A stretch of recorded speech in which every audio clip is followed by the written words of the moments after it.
তিনটি রাজনৈতিক দলের সমন্বয়ে একটা নতুন জোট তৈরি হয়েছে গতকাল, এবং গঠিত হওয়ার সাথে সাথে কতগুলো প্রশ্ন রাজনৈতিক মহলে ঘুরপাক খাচ্ছে।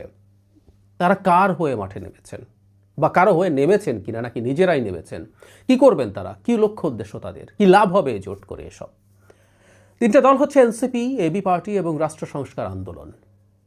ইনফ্যাক্ট এই তিন দলের সাথে আরও দুটো দল যুক্ত হতে পারে, এই আলাপ ছিল কিছুদিন আগে, এবং পাঁচটা মিলে একটা জোট হবে এরকম কথা। এর মধ্যে গণ অধিকার পরিষদ, নুরুল হক নূরের, এবং আপ বাংলাদেশ, সাবেক শিবিরের লোকজন, যারা একসময় নাগরিক কমিটিতে ছিলেন, পরে এনসিপিতে তাদের সাথে এক ধরনের পাওয়ার স্ট্রাগল হয়, বেরিয়ে তারা ওই দলটা তৈরি করেছিলেন।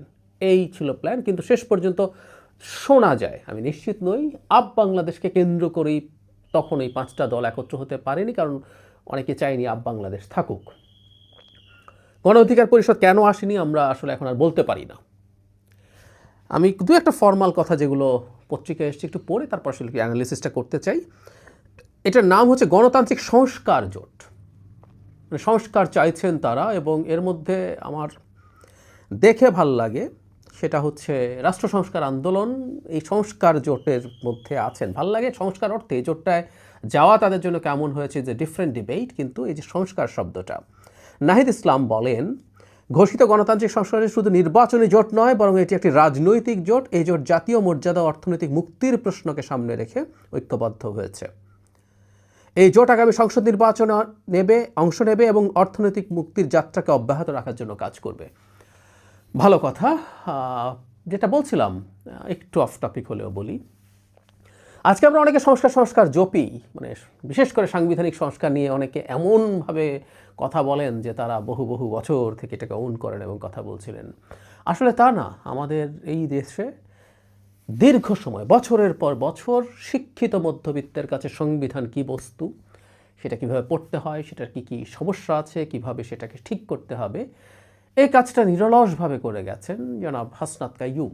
রাষ্ট্রচিন্তা নামে তাদের একটা সংগঠন ছিল, পরে ওখানে রাজনৈতিক দল হয়েছে, ওইটার একটা বড় অংশ রাজনৈতিক দলে এসছেন। চমৎকার কিছু মানুষ ওই রাজনৈতিক দল এবং রাষ্ট্রচিন্তায় ছিলেন, এবং রাষ্ট্রচিন্তার কিছু সদস্য এখন এনসিপিতে গেছেন।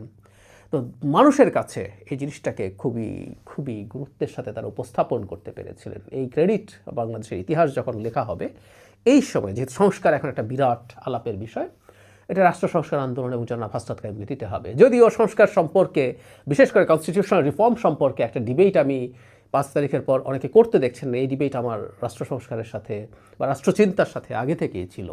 তারপরও তিনি এটার পুরোধা ব্যক্তিত্ব আমি মনে করি। এই ক্রেডিটগুলো যেহেতু আমরা সাক্ষী, এগুলো একটু বলে রাখা দরকার আছে। এখন এই জোটটা কেমন হলো, কে নেতৃত্ব দিচ্ছে? অ্যাপারেন্টলি এখানে কে নেতৃত্বে আছে, কার নেতৃত্বে জোট, এসব বলা হচ্ছে না। কিন্তু যেহেতু এনসিপি এই তিন দলের মধ্যে তুলনামূলকভাবে বেশ খানিকটা সিগনিফিক্যান্ট, সেই কারণে বাকি দুটো দলের বয়স এর চেয়ে বেশি হলেও এনসিপির কারণেই এটা বেশি আলোচিত হয়। সো এনসিপির নেতৃত্ব হয়েছে এভাবে আমরা বলতে পারি। এখন এই দলগুলোর নেচার কি? আমরা এনসিপি নিজেকে মধ্যপন্থী দল হিসাবে বলছে, এবি পার্টিকে আমরা মধ্যপন্থী বলতে পারি, বা খানিকটা মধ্য ডান বলতে পারি, কারণ তারা কিছু ইসলামী মূল্যবোধ যুক্ত করতে চান, খানিকটা তুর্কির আর এরদোগানের যে পার্টি, একেপি পার্টির মতো, এবং এবি পার্টির সাথে ওনাদের যোগাযোগ ভালোই আছে বলে শোনা যায়। তো কিছুটা মধ্য ডান, স্টিল আমরা এটাকে মধ্য হিসাবে ধরতে পারি। আর হাসনাত কাইয়ুম ভাইয়ের একসময় বাম রাজনীতি করার ব্যাকগ্রাউন্ড সম্ভবত ছিল, কিন্তু তারাও এখন একটা মধ্যপন্থী দল হিসাবে কাজ করছে। সো মোটা দাগে তিনটা মধ্য ডান টাইপের দল একত্র হচ্ছে। প্রথম কথাটা হচ্ছে, তাহলে আমরা প্রশ্ন করছি, এটা কি উদ্দেশ্যে তারা তৈরি করেছেন, নাকি কারো হয়ে তৈরি করেছেন? তারা কি মাঠে নেমে কারো ক্ষতি করা বা কারো লাভ করতে চাইছেন? রাজনীতিতে এগুলো হয়, এগুলো কোনো আমি খারাপ অর্থে বলছি না। আমরা এনসিপিকে নিয়ে যদি আলোচনা করি, ইনফ্যাক্ট জোটের আলোচনায় এনসিপি একটা বড় ফ্যাক্টর, বাকি দুটো দল সে অর্থে বড় ফ্যাক্টর না। জনাব হাসনাত কাইয়ুমের যে দল রাষ্ট্র সংস্কার আন্দোলন, সেটা গণতন্ত্র মঞ্চে ছিল, তিনি সেখান থেকে বেরিয়ে এসছেন, এবং গণতন্ত্র মঞ্চের সাথেও বিএনপি খুব ভালো নেগোশিয়েট করছে না, মানে এমনকি কোনো কোনো দলের প্রধানকেও সিট না ছাড়ার পরিস্থিতি তৈরি হয়েছে। এনসিপি আলোচনা করছিল এবং শোনা যাচ্ছিল 8-10টা সিট পর্যন্ত সর্বোচ্চ বিএনপি দিতে পারে, কিন্তু এনসিপির এক্সপেকটেশন আরও বেশি, কারণ জামায়াত তাদেরকে আরও বেশি সিট দেবে বলে তাদেরকে বলেছিল, তাই তারা সেটা বার্গেন করছে। তবে এনসিপির তো বোঝার কথা, জামায়াত যত বেশি দেখ না কেন, বিএনপি তার সাথে অনেক বেশি কম দেবে, এটা ফ্যাক্ট। আবার একই সাথে এটাও সত্য এনসিপি চাইবে, কারণ এনসিপি এখন গুরুত্বপূর্ণ জায়গায় আছে। গণ অভ্যুত্থানের ফেসগুলোকে, তার সাইজ যত বড় হোক না কেন, ফেসগুলোকে সাথে রাখার জন্য বিএনপিও খুবই আগ্রহী, আর জামাত তো আগ্রহী বটেই। কারণ জামাতের কাছে শুধু অভ্যুত্থানের ফেস না, জামাতের নেতৃত্বে এক ধরনের একটা ইসলামী মোর্চা তৈরি হয়েছে। এখানে যত মধ্যপন্থী ধরনের দল সে মানে জড়ো করতে পারবে, তার সেই ট্যাগিং এই অর্থে বলছি, এটা কিন্তু ভালো না দেশের অভ্যন্তরীণ রাজনীতিতে। ডোমেস্টিক যে মানুষজন আছে যারা ভোট দেবেন, যারা উদার গণতন্ত্রে বিশ্বাস করেন, তাদের এই ধরনের একটা সমস্যা তৈরি হতে পারে, আর ইন্টারন্যাশনাল সমস্যা তো হতেই পারে। ফলে এনসিপিকেও জামাতের প্রচুর প্রয়োজন, খুবই প্রয়োজন। বহুবার বলেছি, আবার এনসিপির জন্য জামাতের পক্ষে যাওয়াটাও কঠিন, কারণ ধর্মীয় দলগুলোর ট্যাগ তাদের গায়ে লেগে যাবে।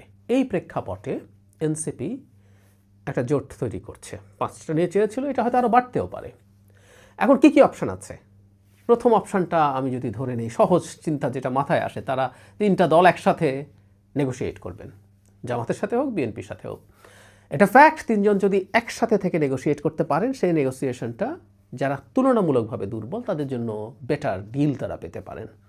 এটা একটা কারণ হতে পারে। আমি জানি না, আমি আবার বলছি নিশ্চিত নই সেটা কারণ কি না।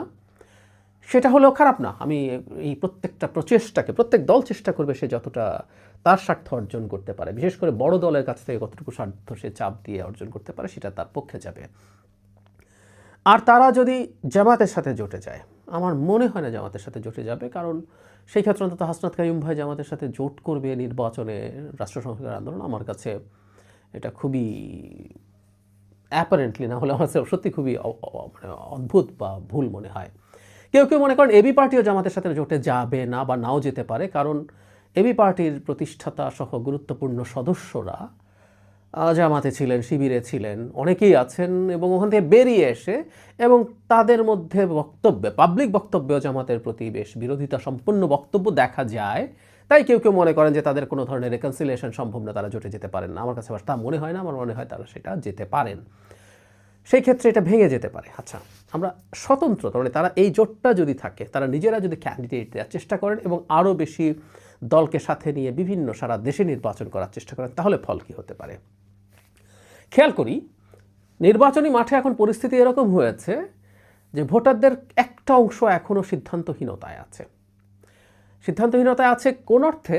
যে আওয়ামী লীগের ভোটারের ব্যাংক তো আছেই, এর বাইরে জামাতকে ভোট যারা দিতে চায় ভোটার দাগে তারা তো আছেই, তার হার্ডকোর সাপোর্টার্স, বিএনপিরও হার্ডকোর সাপোর্টার্স আছে, কিন্তু মাঝামাঝি একটা অংশ ধারণা করা যায়। আমি প্রায় বলি যে আমরা তো আসলে এবার নির্বাচন দেখিনি, নানান জরিপে যেভাবে আসে অত রিলাই না করলেও সেখানে বলা হচ্ছে যে তাদের একটা অংশ এখনো ভোট দিতে সিদ্ধান্ত নেয়নি, বা বিএনপির গ্রাসরুটের কিছু লোকজনের এক ধরনের অন্যায়, দুর্নীতি, অনিয়মে জড়িয়ে পড়া সাধারণ মানুষের লাইফকে অ্যাফেক্ট করেছে। সেই অ্যাফেক্ট করার কারণে তারা একটা বিকল্প কিছু চিন্তা করতে পারে। আবার অনেকে এই বিকল্প মানে জামাতকে মনে করে না। জামাতের সাথে শুধু জামাত তো শুধুমাত্র একটা রাজনৈতিক দল না, তার সাথে আরও অনেকগুলো ইফস অ্যান্ড বাটস আছে যেটা ট্র্যাডিশনালি বাংলাদেশের মানুষ গ্রহণ করেনি। তাহলে তারা কি এই ধরনের একটা জোটকে ভোট দেবে? তাহলে কি দাঁড়ালো? বিএনপি উপরে বিরক্ত মানুষ এদেরকে ভোট দিচ্ছে। এরা না থাকলে তো বিএনপিকেই ভোট দিত, বিরক্ত হলেও। কারণ জামাত, আবারও বলছি, ইটস এ ডিফারেন্ট প্যাকেজ। এটা শুধুমাত্র কি করবে চাইতে হলো, এর সাথে আরও অনেকগুলো জিনিস বিল্ট ইন আছে, এটা অনেকেই গ্রহণ করবে না। তাহলে এনারা যদি আলাদাভাবে দাঁড়ান, ওই যে বললাম বিএনপি যেহেতু একটা মধ্যপন্থী রাজনীতি করেন, এনারাও মধ্যপন্থী একটা জোট যদি হন এবং তারা যদি এভাবে বড় হয়ে নির্বাচনে যান, তাহলে বিএনপির ভোট তাদের দিকে কিছু যাওয়ার সম্ভাবনা আছে। কিন্তু প্রশ্নটা হচ্ছে সেটা কি অনেক বেশি কিছু? আমার কাছে অনেক বেশি কিছু মনে হয় না। ফলে তারা যদি ইন্ডিপেন্ডেন্টলি ইলেকশন করেন, তাহলে হাতে গোনা কয়েকটা সিটে হয়তো খুব গুরুত্বপূর্ণ প্রার্থী যেখানে থাকবে, নাহিদ ইসলামের মতো প্রার্থী যেখানে থাকবে, যারা ওখানে কিছু ভালো সংখ্যার ভোট, জেতার মতো তো অবশ্যই না, ভালো সংখ্যার ভোট যদি তারা টানতে পারেন, সেটা যদি বিএনপির ভোট ব্যাংক হয়ে থাকে, সেসব জায়গায় জামাত খানিকটা সুবিধা পেতে পারে, এটা আমি ধারণা করি। কিন্তু দিনের শেষে আসলে খুব সিগনিফিক্যান্ট ইম্প্যাক্ট হবে না এই নির্বাচনে, এই জায়গাটা যোগ করতে চাচ্ছি। এই জোটটা যদি থাকে, এটা যদি আরেকটু বড় হয়, গণ অধিকার পরিষদ বা আরও কোনো দল যুক্ত হয়, নির্বাচনের পরে আমি মনে করি এদের একটা ভালো সম্ভাবনা তৈরি হতে পারে। কারণ যে 3টা দল অলরেডি আছে, বাইরে যারা যুক্ত হবে এদের মধ্যে প্রচুর ভোকাল আছেন। শুধু মানে অনেক ভালো বলছেন তা না, তারা যুক্তিতথ্য দিয়ে ভালো প্রেজেন্টেশন দিয়ে কথা বলতে পারেন এমন অনেক মানুষজন আছেন। সেই বিবেচনায় বলা যায় আগামী সরকারের সময় তারা যদি একসাথে থেকে একটা ইউনিট হিসেবে কাজ করতে পারেন তাহলে খুব সম্ভাবনা আছে তারা ভালো ট্র্যাকশন পাবেন। আবারও বলছি, জামাতের ইসলামী আইডেন্টিটি পলিটিক্সের কারণে অনেক মানুষ চাইলেও জামাতে চলে যাবে না, তখন তাদের একটা রিয়াল গ্রাউন্ড তৈরি হওয়ার প্রবাবিলিটি থাকবে।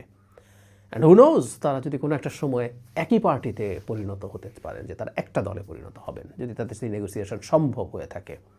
এর মাঝে কোনো দল আলোচনা করে একই দলে পরিণত হওয়ার আলাপ হয়েছিল। সুতরাং যদি তারা একসাথে থাকেন এই নির্বাচনে, না ভবিষ্যতের রাজনীতির জন্য খারাপ হবে বলে আমার মনে হয় না।